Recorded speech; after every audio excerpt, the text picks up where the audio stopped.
ষড়যন্ত্র চক্রান্তে ভয় পায় না আওয়ামী লীগ, বললেন প্রধানমন্ত্রী। উন্নয়নের ধারা অব্যাহত রাখার আহ্বান। দেশে আইনের শাসন রয়েছে, ভোটে সহিংসতার শঙ্কা নেই, মার্কিন প্রতিনিধি দলকে স্বরাষ্ট্রমন্ত্রী। নির্বাচন ঘিরে সাম্প্রদায়িক সহিংসতা রোধে তৎপর থাকবে কমিশন, আইনশৃঙ্খলা বাহিনীকে সতর্ক থাকার নির্দেশ। নাইকো দুর্নীতি মামলায় বিদেশি সাক্ষী চান না খালেদা জিয়া, অনুমতির বৈধতা চ্যালেঞ্জ করে আবেদন। অস্ত্র নিয়ে তেল আবিবে মার্কিন বিমান, ইসরায়েল হামাস পাল্টাপাল্টি হামলায় নিহত 2000-এরও বেশি।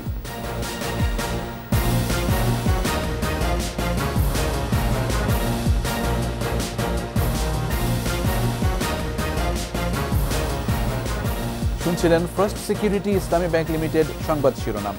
আমন্ত্রণ রাত 11টার 21 সংবাদে, সাথে আছি আমি জাবের হোসেন।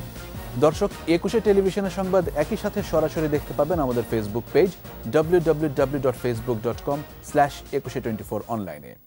এছাড়া সংবাদে আরও থাকছে।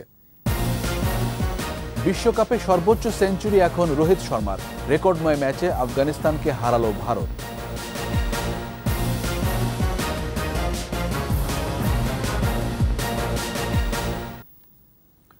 ষড়যন্ত্র চক্রান্তে আওয়ামী লীগ ভয় পায় না উল্লেখ করে প্রধানমন্ত্রী শেখ হাসিনা বলেছেন, গেল 14 বছরে সরকারের ধারাবাহিকতার কারণেই অর্থনৈতিক উন্নয়ন সম্ভব হয়েছে।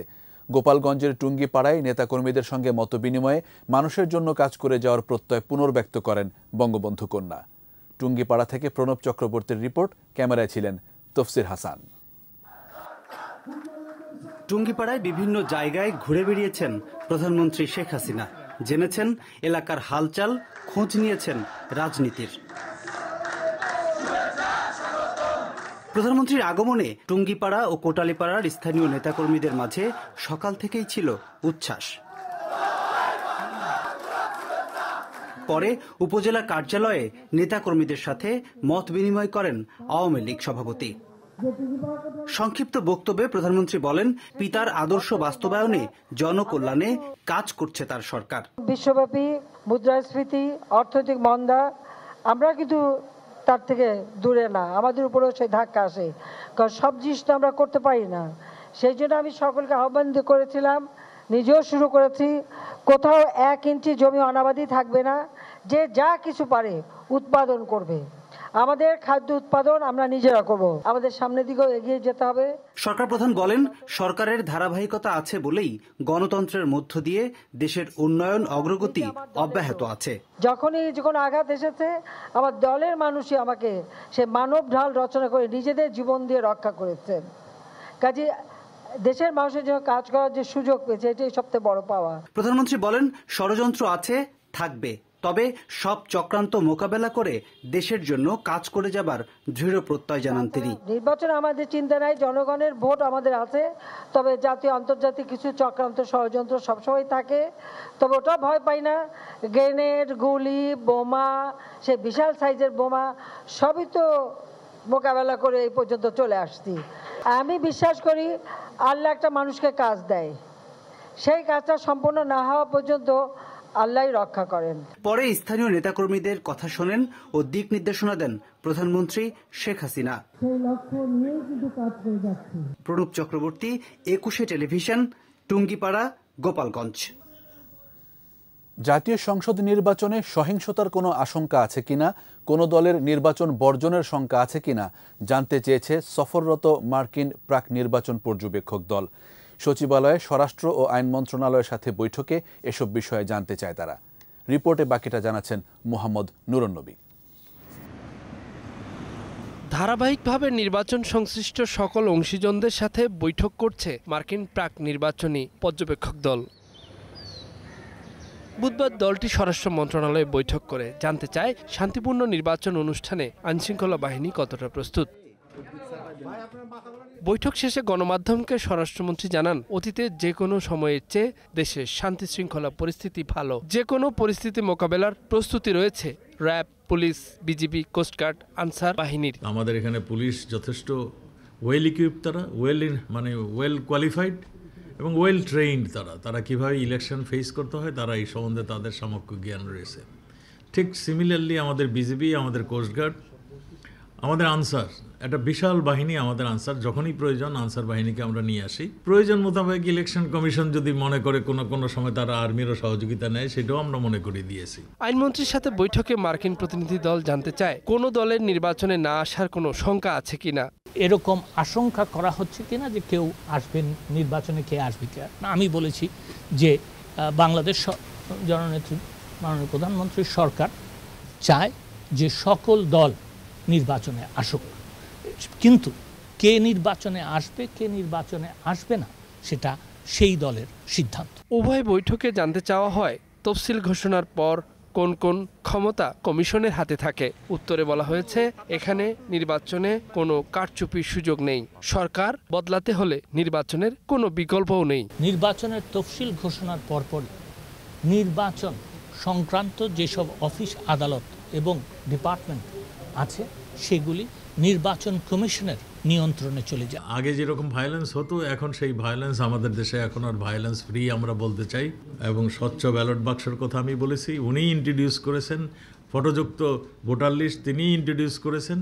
কাজেই এখানে কোনো দুর্নীতি হওয়ার কোনো কারণই নেই। আর সেই ধরনের মনোবৃত্তি আমাদের রাজনৈতিক দলের এখন আর নেই, কারণ এরা সবাই মনে করে একটা রোল আইনের শাসন প্রতিষ্ঠিত হয়েছে।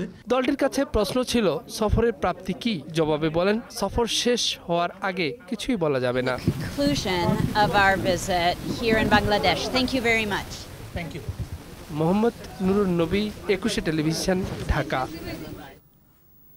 নির্বাচন কেন্দ্রিক সাম্প্রদায়িক সহিংসতা হলে এর দায় আইনশৃঙ্খলা রক্ষাকারী বাহিনীর উপর বর্তাবে বলে জানিয়ে দিলেন প্রধান নির্বাচন কমিশনার কাজী হাবিবুল আউয়াল।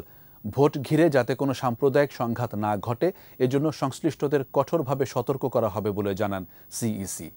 শিউলি শবনমের প্রতিবেদন। নির্বাচন ভবনে বাংলাদেশ হিন্দু বৌদ্ধ খ্রিস্টান ঐক্য পরিষদের 5 সদস্যের একটি প্রতিনিধি দল বৈঠক করে নির্বাচন কমিশনের সাথে। পরে সাংবাদিকদের বলেন, নির্ভয়ে ভোটদানের সুষ্ঠু পরিবেশ তৈরির দাবি জানিয়েছেন তারা। রাজনৈতিক সমঝোতা না হওয়ায় এবার জাতীয় নির্বাচনে সহিংসতার আশঙ্কার কথাও জানান তারা। যদি সমঝোতা হতো আমরা তাদেরকে বলতাম নির্বাচনী সহিংসতা বন্ধে আপনারা রাজনৈতিক দলগুলো ঐক্যমত্যের ভিত্তিতে আপনারা আপনাদের ভূমিকাটা পালন করুন, আমাদেরকে দাবার ঘুঁটি হিসাবে রাজনৈতিক ময়দানে ব্যবহার করা। পরে সাংবাদিকদের প্রশ্নের জবাবে সিইসি বলেন, বিষয়টিকে গুরুত্বের সাথে নিয়েছে কমিশন। নির্বাচনকে কেন্দ্র করে যেন কোনো সাম্প্রদায়িক সংঘাত সহিংসতা না হয় সেজন্য সংশ্লিষ্টদের কঠোরভাবে সতর্ক থাকতে চিঠি দেওয়া হবে। আমরা চিঠি দিয়ে পত্র দিয়ে সরকারকে, সরকারি ডিসিএসপিদেরকে, মিনিস্ট্রি অফ হোমস, যারা যারা এই সংশ্লিষ্ট এ বিষয়ে দায়িত্বপ্রাপ্ত তাদেরকে আমরা অবহিত করব দেশে নির্বাচনকে কেন্দ্র করে যেন কোনো সহিংসতা বা সাম্প্রদায়িক কোনো সংঘাত বা সহিংসতা না হয়, আমরা কঠোরভাবে তাদেরকে সতর্ক করে দেব। দেশে যাতে কোনো সাম্প্রদায়িক সহিংসতা না হয় তা নিশ্চিত করার দায়িত্ব আইনশৃঙ্খলা বাহিনীর উল্লেখ করেন সিইসি। আইনশৃঙ্খলা রক্ষাকারী বাহিনীকে নির্বাচন উত্তর হোক নির্বাচন উত্তর না হোক দেশের সাম্প্রদায়িক সম্প্রীতি রক্ষা করা, সাম্প্রদায়িক কোনো সহিংসতা, সাম্প্রদায়িক কোনো সংঘাত যেন না হয় এটা নিশ্চিত করার দায়িত্ব তাদের। যদি এটা না হয় তাহলে এর দায়িত্ব তারাই বহন করবেন। কোনো সভ্য দেশে সাম্প্রদায়িক সহিংসতা ঘটতে পারে না, এটা অমানবিক বলেও মন্তব্য করেন প্রধান নির্বাচন কমিশনার। আমরা এই ধরনের অমানবিকতাকে কখনোই প্রশ্রয় দিই না। শিউলি শবনম, 21 টেলিভিশন, ঢাকা। নাইকো দুর্নীতি মামলায় বিদেশি সাক্ষীর বৈধতাকে চ্যালেঞ্জ করে হাইকোর্টে আবেদন করেছেন খালেদা জিয়ার আইনজীবী। নিম্ন আদালতের শুনানিতে সশরীরে অংশগ্রহণ করে অ্যাটর্নি জেনারেল আদালতকে প্রভাবিত করছেন বলেও অভিযোগ খালেদা জিয়ার আইনজীবীর। তবে অ্যাটর্নি জেনারেল বলেছেন সাংবিধানিক ক্ষমতায় বিচারিক আদালতের শুনানিতে অংশ নিয়েছেন। শাকেরা আজুর রিপোর্ট। 17 সেপ্টেম্বর নাইকো দুর্নীতি মামলায় খালেদা জিয়ার বিরুদ্ধে সাক্ষ্য দিতে 3 বিদেশি সাক্ষীকে দেশে আসার অনুমতি দেন আদালত। 3 সাক্ষীর মধ্যে যুক্তরাষ্ট্রের ফেডারেল ব্যুরো অফ ইনভেস্টিগেশনের একজন এবং কানাডার রয়্যাল মাউন্টেড পুলিশের 2 কর্মকর্তা রয়েছেন। ঢাকার বিশেষ জজ আদালত 9-এর বিচারক শেখ হাফিজুর রহমানের আদালত এই অনুমতি দেন। বুধবার এই মামলায় বিদেশি সাক্ষী আনার অনুমতির বৈধতা চ্যালেঞ্জ করে হাইকোর্টে আবেদন করেন খালেদা জিয়ার আইনজীবী। তার দাবি, বিদেশি সাক্ষীকে দেশে আসার অনুমতি এখতিয়ার বহির্ভূত। FBI এর কি এজেন্ট এবং কানাডিয়ান রয়্যাল পুলিশের কাকে নাকি আনবেন। তো এই যে কার্যক্রমগুলো হচ্ছে, এই কার্যক্রমগুলা আইন বহির্ভূত। 17 বছর ধরে চলা নাইকো মামলাটি কালক্ষেপণের জন্য সাক্ষ্য গ্রহণ কেন্দ্রিক আবেদন হচ্ছে বলে মন্তব্য করেন দুদকের আইনজীবী। আপনারা জানেন 3-4 বার হাইকোর্টে আসছে, সর্বশেষ একটা আদালত থেকে খারিজ হয়েছে, তারপরে আবার তারা আরেকটা মোশন দিয়েছে, আজকে ছিল 27 নম্বর করে সেটা অ্যাডজর্নমেন্ট দিয়েছে। এখন বলছে তারা দেখে পড়তে পারবে, আর এই তাদের উদ্দেশ্যটা হলো মামলাটির কালক্ষেপণ। ওনারা তো বিদেশিদেরকে উপর নির্ভর করছেন এই সব ব্যাপারে, কিন্তু এই সাক্ষী দিতে আসলে তো ভয় পাচ্ছেন কেন? খালেদা জিয়াকে শাস্তি দেওয়ার উদ্দেশ্যে সরকার উঠে পড়ে লেগেছে, আর এই কারণেই অ্যাটর্নি জেনারেল সাক্ষ্য গ্রহণে নিয়মিত সশরীরে উপস্থিত থাকছেন বলেও অভিযোগ খালেদা জিয়ার আইনজীবীর। রাষ্ট্রের অ্যাটর্নি জেনারেলের কোনো এখতিয়ার নেই দুর্নীতি দমন কমিশন সংক্রান্ত মামলায় যাওয়ার বা থাকার। দুর্নীতি দমন কমিশন একটা স্বাধীন সংস্থা। তবে অ্যাটর্নি জেনারেল বলেন, সাংবিধানিক ক্ষমতায় দেশের যে কোনো আদালতে মামলায় তিনি অংশ নিতে পারেন। এখন রাজনীতিবিদ হিসেবে অনেক কথা বলছেন, কিন্তু যখনই আপনি আইনের কথা বলবেন, তো আইনের পরিসীমার ভিতর থেকে আইনের অন্যান্য বিষয়গুলো জেনে তাও কথা বললে মানুষ বিভ্রান্ত হবে না। 2007 সালের 9 ডিসেম্বর খালেদা জিয়ার বিরুদ্ধে মামলা করে দুদক। 2008 সালের 5 মে খালেদা জিয়া সহ 11 জনের নামে চার্জশিট দাখিল করা হয়। শাকেরা আরজু, 21 টেলিভিশন, ঢাকা। দেশটাকে জাহান্নাম বানিয়ে ফেলেছেন এমন কথা কোনো নাগরিকেরই বলা উচিত নয়। সেখানে একজন বিচারপতির এমন মন্তব্য শপথ ভঙ্গের শামিল বলে জানিয়েছেন অ্যাটর্নি জেনারেল AM আমিনুদ্দিন। ওনার যে কালকের বক্তব্যটা, একজন বিচারক কেন সাধারণ মানুষ এটা বলতে পারে না।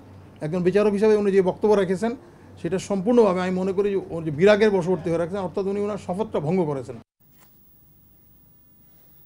এদিকে অবসর গ্রহণের আগে একজন বিচারপতি যে ভাষায় কথা বলেছেন তা কোনো বিচারিক ভাষা হতে পারে না। প্রধান বিচারপতি নিশ্চয়ই এ বিষয়ে ব্যবস্থা নেবেন বলে মন্তব্য করেছেন তথ্যমন্ত্রী ডক্টর হাসান মাহমুদ। মাননীয় বিচারপতি যেই ভাষা ব্যবহার করেছেন বিচার কার্য চলাকালীন সময়ে, সেটি অবিচারক সুলভ ভাষা বলে আইনজ্ঞরা মত প্রকাশ করেছেন। যেহেতু বিষয়টি বিচারালয়ের, সেজন্য বিষয়টি যেহেতু প্রধান বিচারপতির নজরে এসছে, he has taken up the matter, সুতরাং এটি প্রধান বিচারপতি তিনিই দেখবেন। আর তিনি যদি মনে করেন যে এটা সুপ্রিম জুডিশিয়াল কাউন্সিলে পাঠাবেন, তাহলে সেটি তার এখতিয়ার, এটুকুই আমি বলতে পারি। ময়মনসিংহের ত্রিশালে বাস চাপায় নিহত 6 গার্মেন্টস কর্মীর পরিবারে চলছে শোকের মাতম। মানিকগঞ্জের ঘিওরে বাসের ধাক্কায় যাত্রীবাহী লেগুনা খাদে পড়ে মারা গেছেন চালক সহ 4 জন। 2 দুর্ঘটনায় আহত 14 জন হাসপাতালে চিকিৎসাধীন। মানিকগঞ্জ ও ময়মনসিংহ বিভাগীয় প্রতিনিধির রিপোর্ট, জানাচ্ছেন রত্না জামান। শেরপুর থেকে ঢাকাগামী একটি বাস ত্রিশাল উপজেলার চেলের ঘাটে বিকল হয়ে যায়। যাত্রীরা অন্য একটি বাসে ওঠার সময় পেছন থেকে আসা আরেকটি বাস তাদের চাপা দিলে ঘটনাস্থলেই 3 জন নিহত হন। আহত 15 জনকে হাসপাতালে নেওয়ার সময় মারা যান আরো 3 জন। জনগণ রোডের কাছে দাঁড়াই রয়েছে, পরে ইমাম গাড়ি আইসা তার কাছে নিচে বাদে হ্যাঁ বুয়া বাড়ি খেয়ে ফিরে গেছে। পরে 2 গাড়ি মাঝখানে ঠেলে দিয়েছে, ঠেলে দেওয়ার পরে মনে হয় যে আপনার লোকজনের উপর উঠে গেছে। সংসারের একমাত্র উপার্জনক্ষম বখতিয়ার হোসেনকে হারিয়ে ময়মনসিংহ মেডিকেল কলেজ হাসপাতালে আহাজারি করেন স্ত্রী আফরোজা খাতুন। দুর্ঘটনার বিষয়ে আইনগত ব্যবস্থা নিচ্ছে পুলিশ। ঘাতক গাড়িটি আমাদের কাছে আটক আছে, ড্রাইভার গ্রেপ্তারের চেষ্টা করছি আমরা। এই বিষয়ে আইনগত ব্যবস্থা আমরা নিচ্ছি। এদিকে ঢাকা আরিচা মহাসড়কের ঘিওর উপজেলার ভাট বাউরে যাত্রীবাহী একটি লেগুনাকে ধাক্কা দেয় আকিজ কোম্পানির স্টাফ বাস। এতে লেগুনাটি পাশের খাদে পড়ে গেলে সেটিতেই চাপা পড়ে মারা যান চালক ও অন্য 3 যাত্রী। আহত হন আরো 2 জন।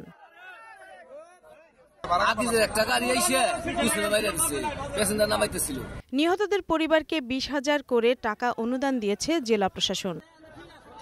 রত্না জামান, 21 টেলিভিশন।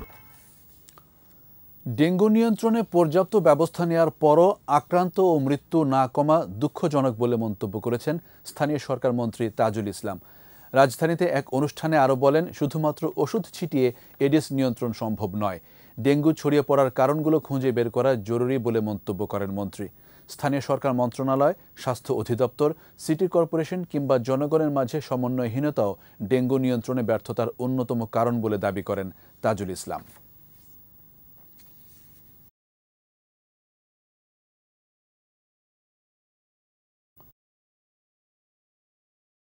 শাখার মাধ্যমে বিএনপি নেতাকর্মীদের গ্রেফতার করছে বলে অভিযোগ করেছেন বিএনপি মহাসচিব মির্জা ফখরুল ইসলাম আলমগীর।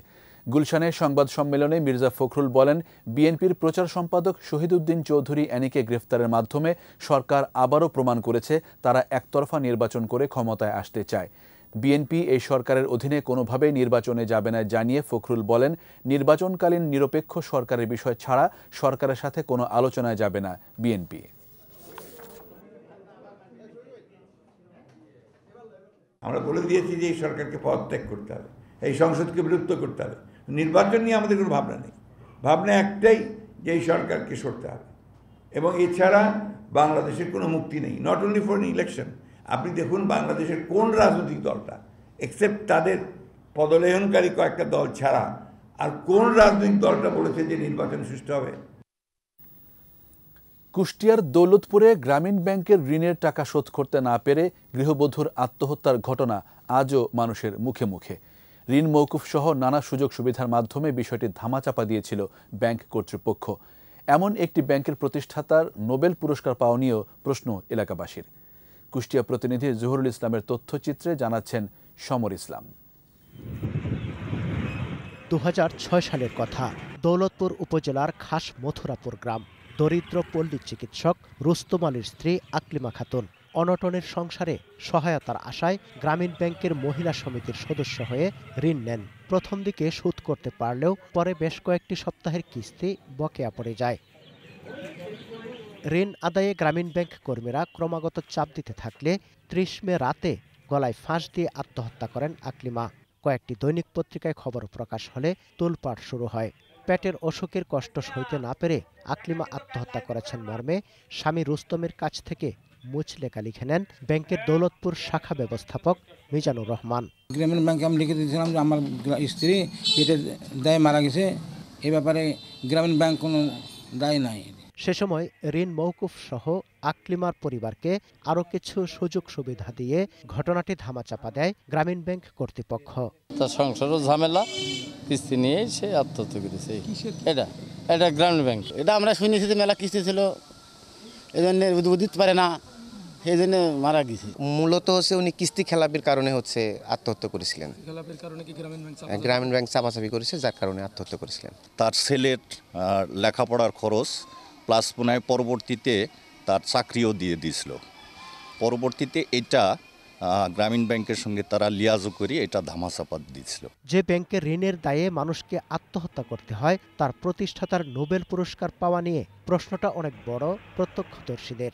যে প্রতিষ্ঠানের ঋণ আদায়কারীদের অত্যাচারে মানুষ তাদের জীবন তাকে নিভিয়ে দিচ্ছে, আত্মহত্যা করছে, সেই প্রতিষ্ঠানের প্রধানকে শান্তিতে নোবেল পুরস্কার দেওয়া এটা হচ্ছে এটা তামাশা ছাড়া আর কিছু বলে। উনি যে সমস্ত ওনার ফাউন্ডেশন থেকে মানুষ লাঞ্ছিত হয়েছে, একজন মানুষ লোনের কারণে আত্মহত্যা করে। প্রায় 17 বছর আগে ঘটে যাওয়া ঘটনাটির সুষ্ঠু তদন্ত হওয়া দরকার বলে মনে করেন স্থানীয়রা। সমর ইসলাম, 21 টেলিভিশন। যুক্তরাষ্ট্র বাংলাদেশকে নিষেধাজ্ঞা দেয় আর চীন সাহায্যের হাত বাড়িয়ে দেয় বলে মন্তব্য করেছেন ঢাকায় নিযুক্ত চীনের রাষ্ট্রদূত ইয়াও ওয়েন। সাভারের এনাম মেডিকেল কলেজ অ্যান্ড হাসপাতালে চীনের উপহার সামগ্রী হিসেবে ডেঙ্গু পরীক্ষার কিট হস্তান্তর করেন রাষ্ট্রদূত। এ সময় বলেন, চীনের সাথে বাংলাদেশের সম্পর্ক বন্ধুত্বপূর্ণ, তাই সব ধরনের সহযোগিতা অব্যাহত রেখেছে বেইজিং। চীনের অনেক ব্যবসায়ী বাংলাদেশে বিনিয়োগ করছে বলেও জানান ইয়াও ওয়েন।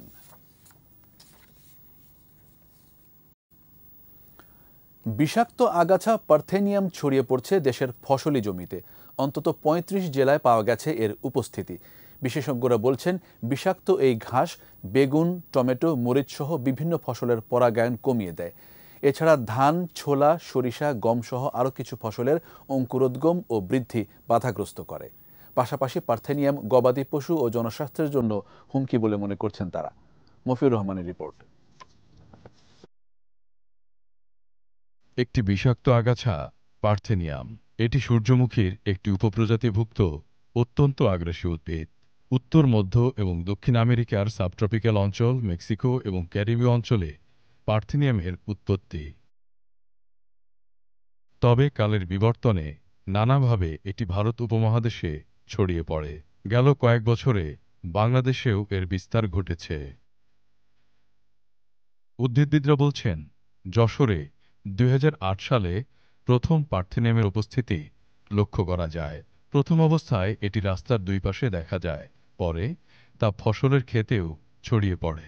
এখন বিভিন্ন দানাজাতীয় ফসল, ডাল ও তেলবীজ, সবজি, মশলাজাতীয় ফসল, কন্দজাতীয় ফসল, এমনকি ফল বাগানেও পার্থেনিয়ামের দেখা মিলছে। পার্থেনিয়াম সবচেয়ে বেশি বিস্তার করে আমের বাগান, আখ, কলা, হলুদ ক্ষেতে। এছাড়া গম, ভুট্টা, মরিচ, শিম, টমেটো ও বেগুনের ফুলে আক্রমণ করে ও দানা গঠনে বাধা সৃষ্টি করে। ধান, ছোলা, সরিষা, বেগুন, গম, মিষ্টি কুমড়া ও মরিচের বীজের অঙ্কুরোদ্গম ও বৃদ্ধি কমিয়ে ফসলের ফলন অনেকাংশে কমিয়ে দেয়। বর্তমানে রাজশাহী, রংপুর, খুলনা, ময়মনসিংহ বিভাগের অনেক জেলায় পার্থেনিয়ামের উপস্থিতি দেখা গেছে। পরিবেশ ও জীববৈচিত্র্যের জন্য মারাত্মক হুমকি এ আগাছা দিনে দিনে সারা দেশে ছড়িয়ে পড়ছে। গবাদি পশুর গায়ে লাগলে পশুর শরীর ফুলে যায়। এছাড়াও তীব্র জ্বর, বদহজম সহ নানা রোগে আক্রান্ত হয়, আর পেটে গেলে বিষক্রিয়ায় পশুর মৃত্যু পর্যন্ত হতে পারে। গাভী পার্থেনিয়াম খেলে দুধ তিতা হয়, আর ওই দুধ কেউ অনবরত পান করলে মৃত্যু ঝুঁকি আছে বলছেন বিশেষজ্ঞরা। পিওর কলোনি ফর্ম করে এর আশেপাশে সে অন্য কাউকে গ্রো করতে দেয় না, এবং কুইকলি গ্রো করে। কুইকলি গ্রো করে মানে পানি বেশি নিয়ে নেয়, নিউট্রিয়েন্টস বেশি নিয়ে নেয়, তাদের রিপ্রোডাকশন রেট হাই, তাদের সিড ছোট, তাড়াতাড়ি বিস্তার করে, এবং সিডের গায়ে পালক থাকে, ফলে সে উড়ে অনেক দূরে চলে যায়। শুধু পশু নয়, আগাছাটি কারো হাতে পায়ে লাগলে ঘন ঘন জ্বর, অসহ্য মাথা ব্যথা ও উচ্চ রক্তচাপ তৈরি হতে পারে। এটা টক্সিক, এটা খাইলে গরু ছাগল অসুস্থ হয়ে যায়।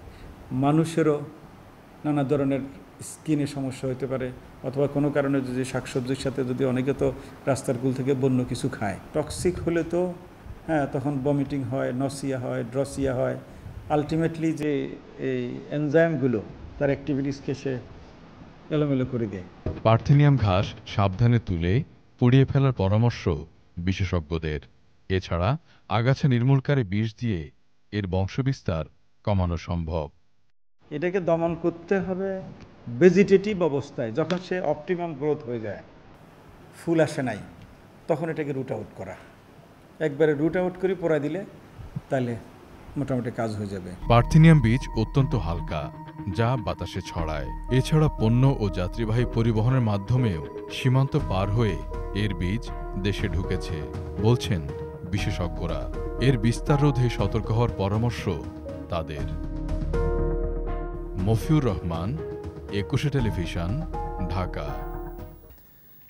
যত্রতত্র শিল্প কারখানা, শিল্প গৃহস্থালির বর্জ্য, নালা নর্দমা, নদী খাল ভরাট এবং পাহাড় বনাঞ্চল ধ্বংসে ভয়াবহ পরিবেশ বিপর্যয়ের মুখোমুখি বন্দরনগরী চট্টগ্রাম। হুমকিতে জনস্বাস্থ্য। সরকারি বেসরকারি সংস্থার উদাসীনতা, দায়িত্বহীনতাকে দায়ী করে দ্রুত কার্যকর উদ্যোগের তাগিদ বিশেষজ্ঞদের। বিপ্লব মজুমদারের ক্যামেরায় চট্টগ্রাম থেকে রিপোর্ট করছেন হাসান ফেরদৌস।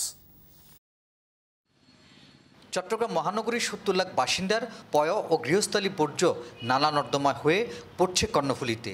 শৌচাগারের মলমূত্র ও জীবজন্তু এবং পলিথিনে ভরাট হয়ে গেছে অধিকাংশ নালা নর্দমাও। অর্থনীতিতে বড় অবদান রাখা এই নগরীতে আছে লাল তালিকাভুক্ত ১১০টি বড় ব্যবসায়িক এবং ৪০টির বেশি টেক্সটাইল খাতের ডাইং অ্যান্ড ওয়াশিং ছাড়াও অনুমোদনহীন ছোট বড় আরও শতাধিক প্রতিষ্ঠান। চলছে নির্বিচারে পাহাড় কাটা এবং বনজ সম্পদ ধ্বংস। পরিবেশবাদীদের মতে ক্রমাগত দূষণে নৈসর্গিক সৌন্দর্য মণ্ডিত চট্টগ্রাম পরিণত হচ্ছে বিপন্ন নগরীতে। নদ নদীর পানি দূষণের হুমকিতে পড়ছে জনস্বাস্থ্য। আমরা হেভি মেটালের উপর কাজ করেছি কর্ণফুলী নদীর মাছ এবং ওয়াটারের ক্ষেত্রে। এগুলো আমাদের যে WHO যে স্ট্যান্ডার্ড সেটার কিন্তু অনেক উপরে। আমরা যদি টিকে থাকতে চাই আমাদের এই শহরকে কিন্তু গাছপালায় অথবা গ্রিন ইন একটা স্পেসে নিয়ে আসতে পারে। দূষণের মাত্রা বাড়ছে অপরিকল্পিত নগরায়নেও বলছেন বিশিষ্টজনরা। ইন্ডাস্ট্রিগুলো থেকেও পলিউশন যেটা হচ্ছে সেটার নিয়ন্ত্রণেরও ব্যবস্থা ওইভাবে পর্যাপ্ত নেই। প্রকৌশলী লাগবে, নগরবিদ লাগবে, পরিকল্পনাবিদ লাগবে। ওনারা কিন্তু এগুলো সবগুলোই যদি ইন্টিগ্রেট করে যদি প্ল্যানিংটা করা হয় তাহলে কিন্তু প্রবলেম সলভ হয়ে যাবে। দায়িত্বরত সংস্থাগুলোকে অব্যবস্থাপনা দূর এবং সমন্বয়, স্বচ্ছতা ও জবাবদিহিতা নিশ্চিত করে দীর্ঘমেয়াদী উন্নয়ন প্রকল্পগুলো বাস্তবায়নের তাগিদ নাগরিকদের। অথরিটি বলতে আমরা যাকে বোঝাচ্ছি এইটা এই বর্তমান সিডিএ নয়, এইটাকে আরও সমৃদ্ধ করতে হবে। নান্দনিক নগরী গড়তে নগর পরিকল্পনাবিদ ও বিশেষজ্ঞদের কাজে লাগানোর পরামর্শ সংশ্লিষ্টদের। হাসান ফিরদৌস, 21 টেলিভিশন, চট্টগ্রাম। মধ্যরাত থেকে বন্ধ হচ্ছে ইলিশ ধরা। প্রজনন মৌসুমে ইলিশের উৎপাদন বাড়াতেই পূর্ব ঘোষিত এই সিদ্ধান্ত কার্যকর হচ্ছে। 22 দিন ইলিশ ধরা, পরিবহন, বিক্রি ও মজুদ বন্ধ থাকবে। এর মধ্যে তীরে ফিরেছেন জেলেরা। নিষেধাজ্ঞার সময় নিয়মিত অভিযান পরিচালনার কথা জানালেন মৎস্য কর্মকর্তারা। জেলেদের দেয়া হচ্ছে খাদ্য সহায়তা। প্রতিনিধিদের প্রতিবেদন জানাচ্ছেন খুরশিদ আলম মুকুল। বুধবার মধ্যরাত থেকে ইলিশ ধরায় নিষেধাজ্ঞা থাকায় কুলে ফিরছেন জেলেরা। মা ইলিশের বাধাহীন প্রজননে 2006 সাল থেকে পদ্মা মেঘনার অভয়াশ্রমে মাছ ধরায় 22 দিনের নিষেধাজ্ঞা দিয়ে থাকে প্রশাসন। এ বছরও 12 অক্টোবর মধ্যরাত থেকে 2 নভেম্বর পর্যন্ত ইলিশ ধরা, পরিবহন, বিক্রি ও মজুতে দেয়া হয়েছে 22 দিনের নিষেধাজ্ঞা। কেউ অমান্য করলে আনা হবে জেল, জরিমানার আওতায়। সচেতনতামূলক সভা সমাবেশ করছে প্রশাসন। 1,33,800 জন মৎস্যজীবীর জন্য বিজিএ বরাদ্দ দেওয়া হয়েছে। জাল, নৌকা, মানুষ সবকিছু মুক্ত রাখার জন্য আমরা সার্বক্ষণিকভাবে আমরা প্রচারণার সাথে সাথে আমরা অভিযান পরিচালনা। মাছ ধরা বন্ধের কারণে বেকার হয়ে পড়া জেলেদের খাদ্য সহায়তা বাড়ানোর দাবি জেলে ও মাছ ব্যবসায়ীদের। এই এনজিওওয়ালারা যাতে এই 22 দিনের মধ্যে আমাদের প্রতি কোনো জোর জুলুম ততটা না করে। এই 22 দিনের অবরোধ দেশে এই জাল দড়ি, পাতমুনা সরকার কিছু অদুলন দেয়, চালপাত কিছু দেয়, এই দিন আমরা হাই কিছু থাকতে পারি। এদিকে মা ইলিশের নির্বিঘ্নে ডিম ছাড়ার সুবিধার্থে নদী থেকে বালু উত্তোলনও বন্ধ ঘোষণা করেছে বরগুনার প্রশাসন। বালুমহলগুলোতেও যাতে এই সময় সকল প্রকার বালু উত্তোলন এই কার্যক্রম বন্ধ থাকে সেই বিষয়ে আমরা ব্যবস্থা নিচ্ছি। বরিশাল, ভোলা, পটুয়াখালী, চাঁদপুর, শরীয়তপুর, লক্ষ্মীপুর ছাড়াও 31 জেলার অংশবিশেষও নিষেধাজ্ঞার আওতায় থাকবে। খুরশিদ আলম মুকুল, 21 টেলিভিশন। এবার ব্যবসা বাণিজ্যের খবর।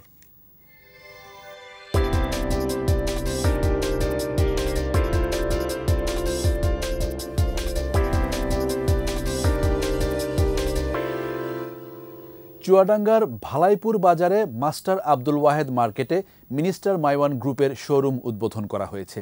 শোরুমটি উদ্বোধন করেন মিনিস্টার মাইওয়ান গ্রুপের চেয়ারম্যান, এফবিসিসিআইয়ের সহসভাপতি এবং বাংলাদেশ আওয়ামী লীগের অর্থ ও পরিকল্পনা বিষয়ক উপকমিটির সদস্য MA রাজ্জাক খান রাজ, CIP। এ সময় অচিরেই দেশের চাহিদা মিটিয়ে বিদেশে পণ্য রপ্তানির আশাবাদ ব্যক্ত করেন মিনিস্টার মাইওয়ান গ্রুপের চেয়ারম্যান। উদ্বোধন উপলক্ষে সাধারণ ক্রেতাদের জন্য বিশেষ ছাড় ও আকর্ষণীয় অফার ঘোষণা করা হয়।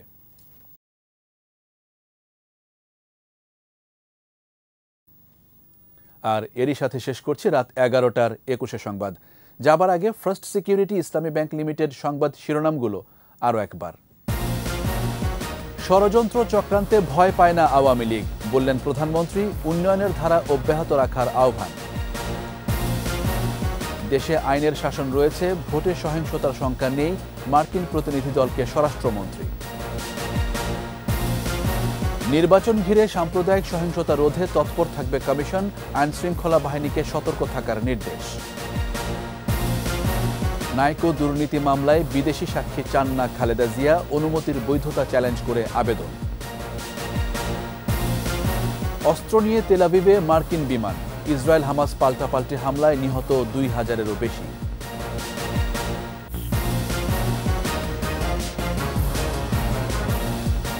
21 টেলিভিশনের সর্বশেষ খবর জানতে ডায়াল করুন 2021 নম্বরে, আর ভিজিট করুন 21-tv.com এই ওয়েবসাইট। এছাড়া ফেসবুকে ভিজিট করতে পারেন facebook.com/2124 অনলাইনে। আমাদের পরের সংবাদ রাত 1টায় দেখার আমন্ত্রণ রইল।